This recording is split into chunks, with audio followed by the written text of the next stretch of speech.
Star News-ը առանձնացրել և ներկայացնում է շոու բիզնեսյան օրվա ամենահետաքրքիր և ուշագրավ իրադարձությունները բոլոր մանրամասներով։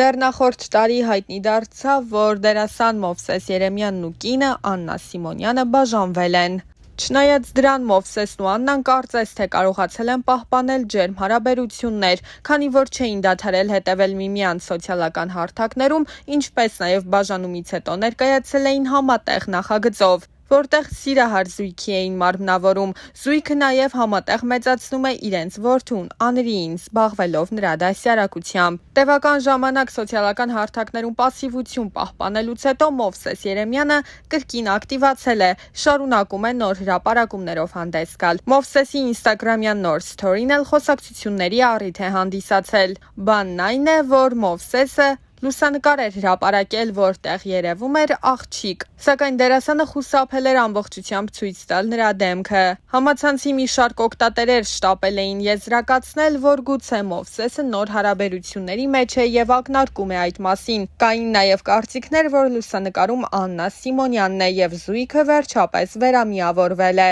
Չի բացառվում նաև նոր տեսահոլովակի կամ նախագծի հավանականությունը։ Մովսեսը դեռևս չի մեկնաբանել, թե ինչ էր նշանակում իր նոր հրապարակումը։ Երգչուհի Շուշան Պետրոսյանը մասնակցել էր այսօրի նոր նախագծին, պատասխանելով մի քանի բլից հարցերի։ Հարցին, թե ինչն է իրեն ամենաշատը զարմացրել 2018 թվականին, երգչուհին նշել էր. «Երեկվա ընկերները էսօր ոնց էին, ինչ հեշտությամբ էին խփում դանակով մեջքից բոլորիս, այ դա շոկ էր»։ Հավելենք, որ ամենատարբեր հարցազրույցներում Շուշան Պետրոսյանը երբևէ չի խուսափել իր կարծիքը բարձրաձայնելուց։ Թամարա Պետրոսյանն ու Տարոնի Սպիրյանը Պոնչը այս շրջանում գտնվում են Իտալիայում, որտեղից էլ հետևորդների հետ պարբերաբար նոր հրապարակումներով են կիսվում։ Տոման էլ ինստագրամյան իր էջի սթորի բաժնում զվարճալի տեսանյութ էր հրապարակել, ցույց տալով իր առաջին արձագանքը, երբ հասել են Վենետիկ։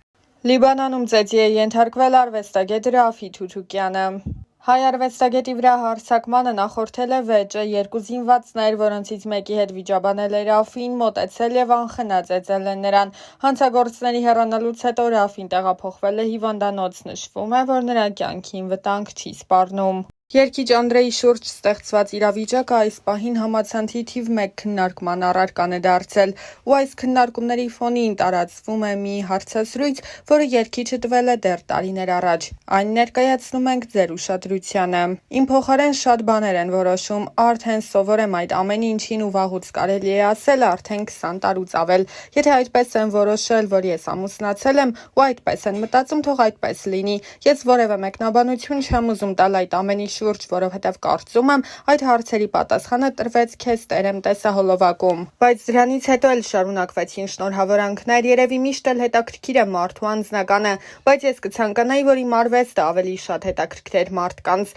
Ուրախ եմ, որ իմ արվեստը իսկապես հետաքրքիր է այն հանդիսատեսին, որը 20 տարի շարունակ իմ կողքին է։ Նրանք, ովքեր ինձ այս տարիների ընթացքում հասցրել են ճանաչել, վստահ եմ գիտեն, որ ես երբևիցե իմ անձնական կյանքն ու հարաբերությունները չեմ սիրելի ցույց դնել հանրությանը։ Բոլորին հետաքրքրող ցանկացած հարցի պատասխան հենց տեսահոլովակում է։ Ընդամենը պետք է այն սկզբից մինչև վերջ դիտել, բայց ցավոք այսօր մարդիկ միայն լուսանկարներով են կարծիք կազմում կամ միայն նյութերի վերնագրեր ընթերցելով, չկարդալով ամբողջական նյութն ու չդիտելով տեսանյութը։ Դա նույնն է, ինչ 2 ժամ տևողությամբ հրաշալի ֆիլմը դիտելու փոխարեն միայն մի քանի վայրկյան տևող թիզերը նայեց։ Շատերի կյանքում եղել է նման պատմություն, ես չեմ ցանկանում շատ բաներ բացահայտել, որովհետև պարզապես չեմ ցանկանում։ Չեմ ուզում անդրադառնալ այն ամենին, ինչ եղել է իմ անցյալում, որովհետև այն, ինչ կա իմ ներկայում, ավելի լուսավոր է, ավելի ուրախ ու սիրով լի։ Կան տեսահոլովակներ, որոնք ներկայացնում են իմ կյանքը, որոնց սցենարը հնարված չէ,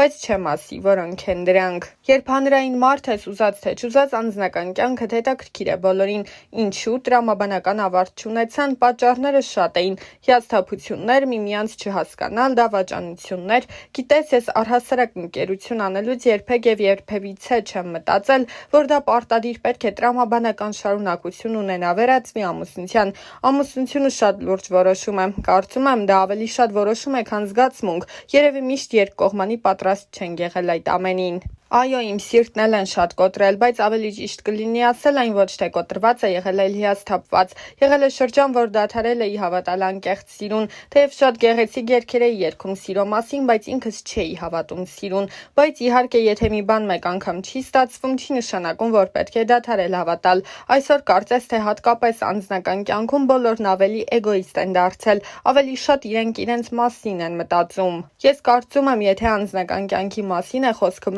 1+1 հավասար է ոչ թե 2-ի, այլ 1+1 հավասար է 1-ի, որովհետև երկու հոգի պետք է մեկ դառնան, մի ամբողջություն, ոչ թե ամեն մեկը փորձի իր սկզբունքները առաջ տանել։ Զիջումներն այսօր մոռացվել են։ Հիասթափություններ շատ են եղել, բայց երբևիցե չեմ չարացել։ Չեմ հիշում նման դեպք, որ ես իմ չստացված անձնական պատմության ավարտին տրագեդիա սարքեի մեկի համար։ Բայց եղել է դրա հակառակը, երբ նա, ով տվյալ շրջանում կողքիս է եղել, փորձել է կյանքս թունավորել։ Ժամանակի հարց էր, ես անգամ պատասխան չէի տալիս եւ այդ ամեն ինչն անցնում ու մոռացվում էր ուղղակի։ Առհասարակ, եթե ես մի բանից հիասթափվում եմ, եթե մի բան կոտրվում է իմ կյանքում, ուրեմն վերջացած է ամեն բան։ Սերը նման է շատ փխրուն մի երևույթի, որը երբ ճաք է տալիս ու փորձում ես վերանորոգել, միևնույնն է, այդ ճաքը միշտ մնում է։ Ըստ իս հենց սկզբից երկու կողմն էլ պետք է ջրեն այդ զգացմունքը, պետք է ջանք թափվի։ Չգիտեմ, երևի շատ եմ արդեն փիլիսոփայում, բայց երբ 16 տարեկանում սիրահարված էի, ես պատրաստ էի ամուսնության։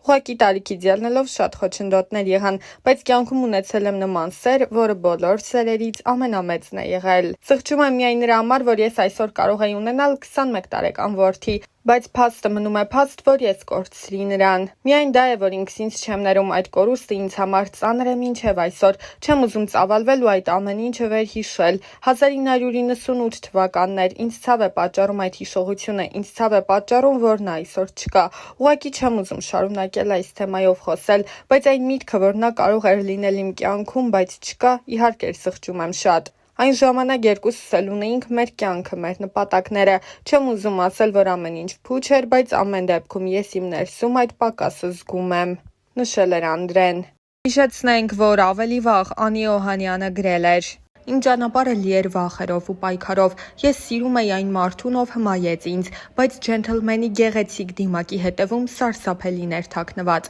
Սկզբում ամբողջ ժողովրդի աչքի առաջ ծնվեց հեքիաթը։ Դուք հավատացիք նրան այնպես, ինչպես ես։ Շուտով աշխարհը սկսեց փլուզվել։ Իմ ամեն օրը սկսվում էր տագնապով ու անհանգստությունով։ Այսօր նա չար կլինի, թե բարի, նորից կվիրավորի, կհարվածի, թե կրկին սպառնալու է, որ կզրկի երեխայից։ Ես կարծում էի, որ կարող եմ փրկել ընտանիքը եւ փոխել նրան դեպի լավը, սակայն նրա ագրեսիան միայն աճում էր։ Նա չէր գիտակցում, թե որքան ցավ է պատճառում ինձ։ Ես զգում էի, որ հոգիս դանդաղորեն քանդվում է, բայց շարունակում էի հուսալ, որ նա կհասկանա եւ կփոխվի։ Ես հասկացա, որ սերը չպետք է տառապանք բերի, կներես բառը ելք չէ, դա անընդհատ կրկնվում էր։ Այսօր ես համարձակվում եմ խոսել։ Այս ամբողջ ընթացքում ես ստիպված էի ժպտալ տեսախցիկների եւ մարդկանց առջեւ, ցուցադրել երջանկություն այն ժամանակ, երբ ոչ ոք չգիտեր, թե ինչ է կատարվում փակ դռների հետևում։ Այս գրառումը ոչ միայն աղաղակ հոգու, դա կոչ է բոլոր կանանց, ովքեր տառապում են ինձ նման,